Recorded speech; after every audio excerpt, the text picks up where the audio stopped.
Way back in the deep woods there lived a scrawny old woman who had a reputation for being the best conjuring woman in the Ozarks. With her bedraggled black and gray hair, funny eyes, one yellow and one green, and her crooked nose, Old Betty was not a pretty picture, but she was the best there was at fixing what ailed a man, and that was all that counted. Old Betty's house was full of herbs and roots and bottles filled with conjuring medicine. The walls were lined with strange books brimming with magical spells. Old Betty was the only one living in the hollow who knew how to read. Her granny, who was also a conjurer, had taught her the skill as part of her magical training. Just about the only friend Old Betty had was a tough, mean, ugly old razorback hog that ran wild around her place. It rooted so much in her kitchen garbage that all the leftover spells started affecting it. Some folks swore up and down that the old razorback hog sometimes walked upright like man. One fellow claimed he'd seen the pig sitting in the rocker on Old Betty's porch, chattering away to her while she stewed up some potions in the kitchen, but everyone discounted that story on account of the fellow who told it was a little too fond of moonshine. Rawhead was the name Old Betty gave the razorback, referring maybe to the way the ugly creature looked a bit like some of the dead pigs come butchering time down in Hogscald Hollow.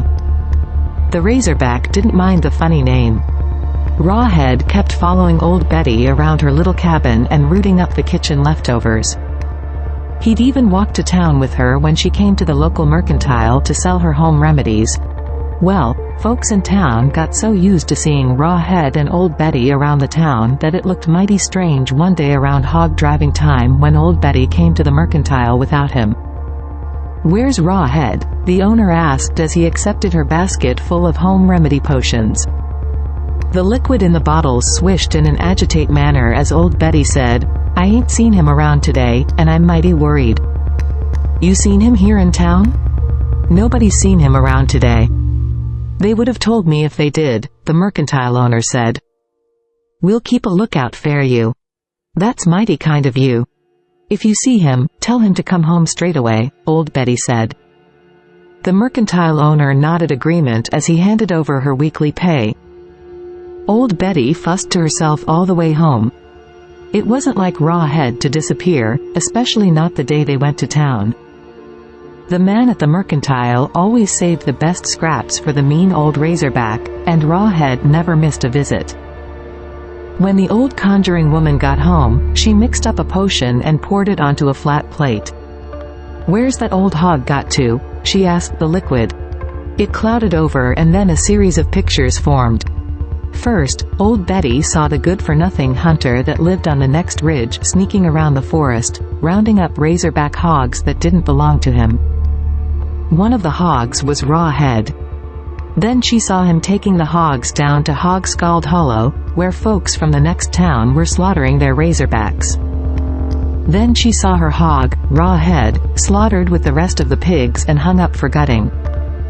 The final picture in the liquid was the pile of bloody bones that had once been her hog, and his scraped clean head lying with the other hogs' heads in a pile.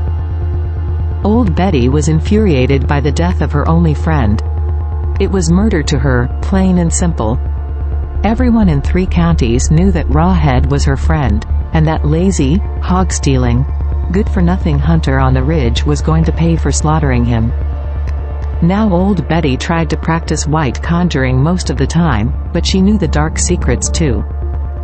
She pulled out an old, secret book her granny had given her and turned to the very last page. She lit several candles and put them around the plate containing the liquid picture of Rawhead and his bloody bones. Then she began to chant, "Rawhead and bloody bones. Rawhead and bloody bones." The light from the windows disappeared as if the sun had been snuffed out like a candle. Dark clouds billowed into the clearing where Old Betty's cabin stood, and the howl of dark spirits could be heard in the wind that pummeled the treetops. Rawhead and bloody bones. Rawhead and bloody bones. Betty continued the chant until a bolt of silver lightning left the plate and streaked out through the window, heading in the direction of Hogscald Hollow. When the silver light struck Rawhead's severed head, which was piled on the hunter's wagon with the other hogheads, it tumbled to the ground and rolled until it was touching the bloody bones that had once inhabited its body. As the hunter's wagon rumbled away toward the ridge where he lived, the enchanted rawhead called out, "Bloody bones, get up and dance." Immediately, the bloody bones reassembled themselves into the skeleton of a razorback hog walking upright, as Rawhead had often done when he was alone with Old Betty. The head hopped on top of his skeleton and Rawhead went searching through the woods for weapons to use against the hunter. He borrowed the sharp teeth of a dying panther, the claws of a long-dead bear, and the tail from a rotting raccoon and put them over his skinned head and bloody bones. Then Rawhead headed up the track toward the ridge, looking for the hunter who had slaughtered him.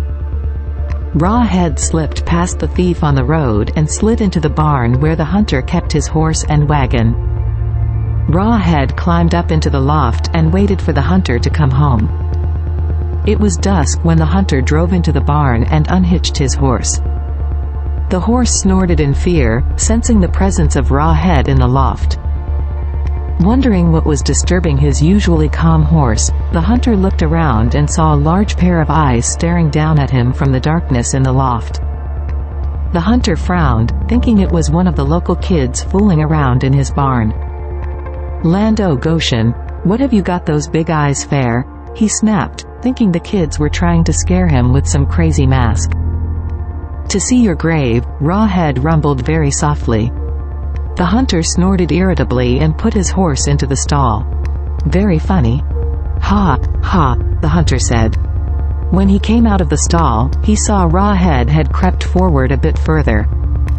Now his luminous yellow eyes and his bear's claws could clearly be seen. "Lando Goshen, what have you got those big claws for?" he snapped. "You look ridiculous. To dig your grave." Rawhead intoned softly, his voice a deep rumble that raised the hairs on the back of the hunter's neck. He stirred uneasily, not sure how the crazy kid in his loft could have made such a scary sound. If it really was a crazy kid. Feeling a little spooked, he hurried to the door and let himself out of the barn. Rawhead slipped out of the loft and climbed down the side of the barn behind him. With nary a rustle to reveal his presence, Rawhead raced through the trees and up the path to a large, moonlight rock. He hid in the shadow of the huge stone so that the only things showing were his gleaming yellow eyes, his bear claws, and his raccoon tail. When the hunter came level with the rock on the side of the path, he gave a startled yelp. Staring at Rawhead, he gasped, "You nearly knocked the heart right out of me, you crazy kid. Lando Goshen, what have you got that crazy tail for?" "To sweep your grave." Rawhead boomed, his enchanted voice echoing through the woods, getting louder and louder with each echo. The hunter took to his heels and ran for his cabin. He raced past the old well house, past the woodpile, over the rotting fence and into his yard. But Rawhead was faster. When the hunter reached his porch, Rawhead leapt from the shadows and loomed above him. The hunter stared in terror up at Rawhead's gleaming yellow eyes in the ugly razorback hog's head, his bloody bone skeleton with its long bear claws, sweeping raccoon's tail and his gleaming sharp panther teeth. "Lando Goshen, what have you got those big teeth for?" he gasped desperately, stumbling backwards from the terrible figure before him. "To eat you up, like you wanted to eat me." Rawhead roared, descending upon the good-for-nothing hunter. The murdering thief gave one long scream in the moonlight. Then there was silence, and the sound of crunching. Nothing more was ever seen or heard of the lazy hunter who lived on the ridge.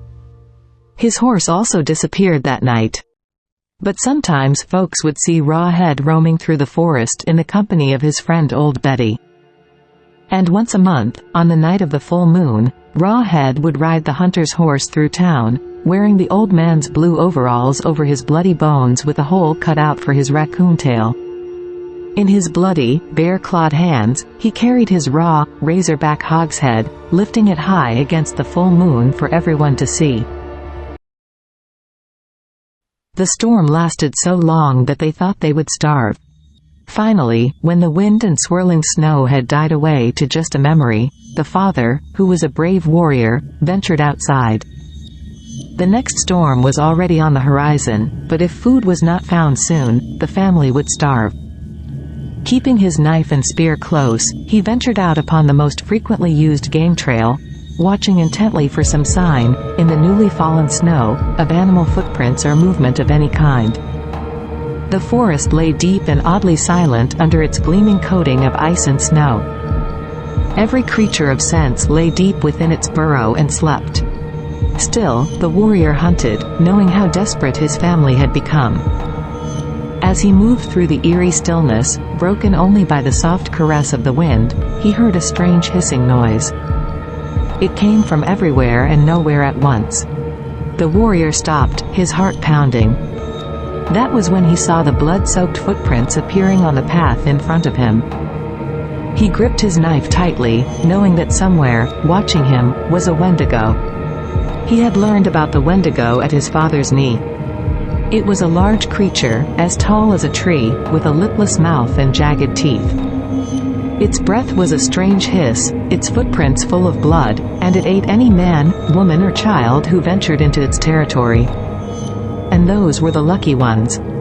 Sometimes, the Wendigo chose to possess a person instead, and then the luckless individual became a Wendigo himself, hunting down those he had once loved and feasting upon their flesh. The warrior knew he would have just one chance to prevail over the Wendigo. After that, he would die. Or, the thought was too terrible to complete.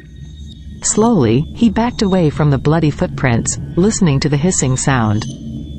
Was it stronger in one direction? He gripped spear in one hand, knife in the other. Then the snowbank to his left erupted as a creature as tall as a tree leapt out at him. He dove to one side, rolling into the snow so that his clothing was covered and he became hard to see in the gray twilight of the approaching storm. The Wendigo whirled its massive frame, and the warrior threw the spear. It struck the creature's chest, but the Wendigo just shook it off as if it were a toy. The warrior crouched behind a small tree as the creature searched the torn-up snow for a trace of him. Perhaps one more chance. The Wendigo loomed over his hiding place, its sharp eyes seeing the outline of him against the tree. It bent down, long arms reaching. The warrior leapt forward as if to embrace the creature and thrust his knife into its fathomless black eye. The Wendigo howled in pain as the blade of the knife sliced into its brain cavity. It tried to pull him off of its chest, but the warrior clung to the creature, stabbing it again and again in the eyes, the head. The Wendigo collapsed to the ground, bleeding profusely, almost crushing the warrior beneath its bulk. He pulled himself loose and stared at the creature, which blended in with its white surroundings so well that he would not have seen it save for the blood pouring from its eyes and ears and scalp. Then the outline of the creature grew misty, and it vanished, leaving only a pool of blood to indicate where it had fallen. Shaken, the warrior, heart pounding with fear and fatigue, turned for home. He was weakened by lack of food, but knew that the storm would break soon and he would die if he did not seek shelter. At the edge of the wood, he found himself face to face with a red fox. It was a fat old creature, its muzzle lined with gray. The creature stood still, as if it had been brought to him as a reward for killing the Wendigo. With a prayer of thanksgiving, the warrior killed the fox and took it home to his starving family. The meat lasted for many days, until the final storm had blown itself out and the warrior could safely hunt once more.